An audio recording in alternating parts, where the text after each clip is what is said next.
Hello and welcome to Guided Towards Greatness over at the Energetic Movement Collective. My name is Julie Wynn, and the intent for all of these videos is to inspire, empower, motivate, and to create a conversation for us to expand the scope of possibilities that we have for ourselves as dance studio owners, teachers, and dancers. Thank you so much for being here, and if you haven't done so already, please hit subscribe below. Feel free to share or comment. I'm really interested in hearing your thoughts on some of these topics and would love to continue the conversation going. So yeah, here we go. Today is for the dancers, actually, and this is going to just be a quick little coaching tool for you. One, I think you guys really, as dancers, need to know how powerful, artistic, amazing, creative you are. And I feel like sometimes the space that is set up with such discipline and focus, which is important for our own personal development, that we're also creating space for us to feel good about ourselves and enough.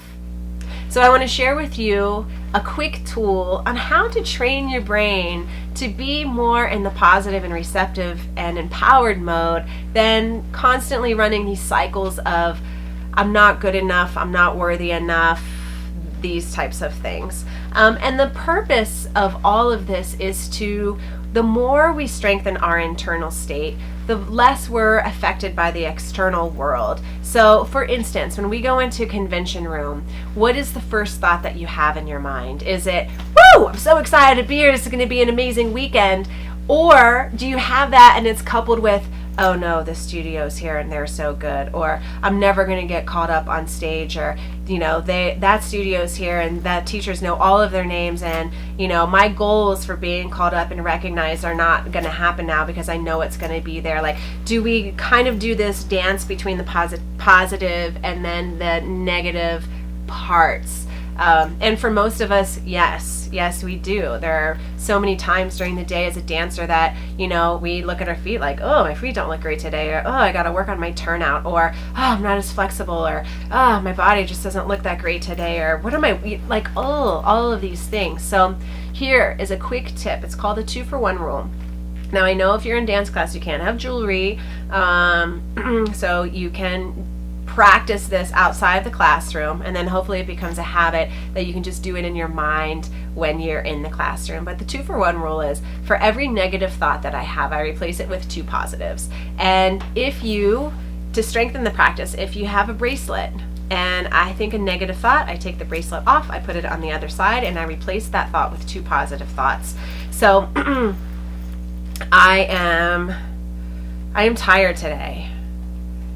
I am so strong and amazing, and I can overcome anything. Or this is great practice for me to, and this is great practice for me to meet myself where I am, to see what is possible for me. If today on a scale of 1 to 10, I'm a 5, and I recognize that, let me just sit with that, be patient with myself, love myself, meet myself where I am, and see what I can do in this state, and be easy on myself. That's an example of 2-for-1 rule. Or I am fat today. My body is strong. My body is capable. I am amazing. And I love the way I look. And I'm grateful for my body. There, I just shifted. And making this shift helps our mind train more into the positive aspect of things. And we all know that when we're tapped into the positive and the possibilities, it creates space for real magic to happen for us. So practice the 2-for-1 rule. 2-for-1, 2-for-1, 2-for-1. Any negative thought that you have, replace it with 2 positive. For everybody else who's not a dancer, this is amazing practice too for you. We're constantly always being mindful of what's happening in our chaotic brain and all of these things that our brain is telling us. So when you're having a thought, it can even be about another person. You know, like, she gets on my last nerves. You know what? I love it that she challenges me to be a better person, and I love that she mirrors back to me some of these things that I'm actually trying to fix in myself. Or, you know, I love it that she's teaching me how to be more compassionate. Whatever it is. So again, it's just this cycle of creating space for a little bit more peace and non-judgment and self-love and love for others. And the more we deepen our own self-love and create a really strong internal state that has a really strong foundation in love, creativity, self-awareness, peace, understanding, the ability to go with the flow, the ability to meet yourself where you are, then the more we can give that to other people, meeting other people exactly where they are, loving them for who they are and where they are.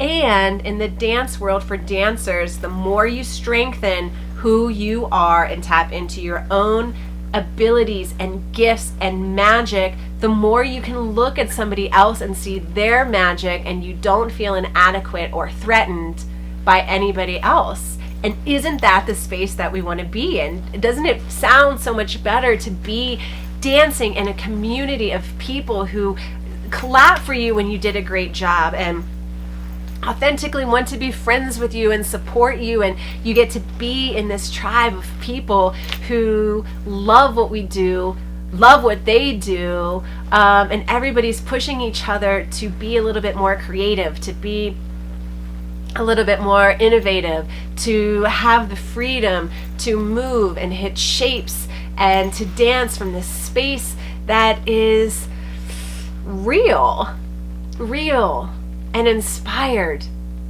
And then in return, it's inspiring everybody else. To me, that sounds more amazing. So again, I'm so passionate, clearly, about this work because I think it's possible and I know how it has changed my life. But it is work and it does take practice. So for dancers, how do you want to feel when you're in the dance space? How do you want to feel when you're in the convention space? How do you want to feel about yourself? And it starts with you.